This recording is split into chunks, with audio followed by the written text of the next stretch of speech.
2024 সালের 4 September ULAB ক্যাম্পাসে জুলাই অভ্যুত্থান ভিত্তিক গ্রাফিতি আঁকার জন্য 2 জন শিক্ষার্থীকে শোকজ করে প্রশাসন।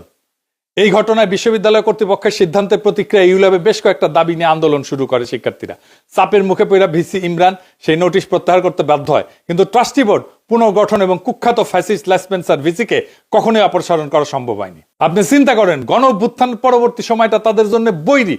তারপরে বৈরী না হইলে ইউল্যাব কর্তৃপক্ষ এই 2 ছাত্রের বিরুদ্ধে কত নিষ্ঠুর ব্যবস্থা নিত তার ইশারা পাওয়া যায় 4-5 বছর আগের একটা ঘটনায়। 2020 সালের ডিসেম্বরে করোনা মহামারী চলাকালে 50% টিউশন ফি মওকুফের দাবি নিয়ে শিক্ষার্থীদের একটা আন্দোলনের পরিপ্রেক্ষিতে 2 জন ছাত্রকে বহিষ্কার করছিল ইউল্যাব। শুধু তাই না, ভয়াবহ দুঃসময় কুখ্যাত পাজি পরিবার তাদের রাষ্ট্রীয় ক্ষমতা ব্যবহার করে বর্বর পুলিশ লেলাই দিয়ে পিটায় রক্তাক্ত করে আলোচ্য 2 শিক্ষার্থীকে জেলে পড়ছিল। মিডিয়া স্টাডিজ এবং জার্নালিজমের 8ম সেমিস্টারের শিক্ষার্থী রায়হান আতিক এবং সাদাত মাহমুদের বিরুদ্ধে মিথ্যা মামলা দায়ের করে ওই বিশ্ববিদ্যালয় তখন জঘন্য দৃষ্টান্ত স্থাপন করছিল। একে শুধু রাষ্ট্রীয় ক্ষমতার অপব্যবহার বলে ধরে নিলে কম বলা হবে।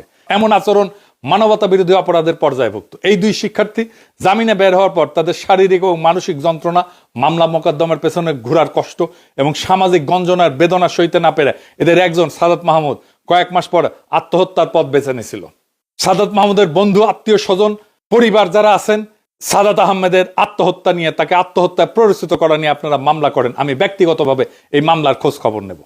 যেই অপরাধীরা সেই দিন এই প্রতিবাদী তরুণকে আত্মহত্যার দিকে ঠেলে দিছিল, সে দুর্বৃত্ত কাজী পরিবারের ক্ষমা নাই, তাদের বিরুদ্ধে মামলা করেন। ঘৃণিত অপরাধের বিচার না করা গেলে আল্লাহ রাব্বুল আলামিন আমাদের ক্ষমা করবেন না। মামলা হইলে আমি এটার অগ্রগতির বিষয়ে নিয়মিত খোঁজ খবর রাখবো ইনশাল্লাহ।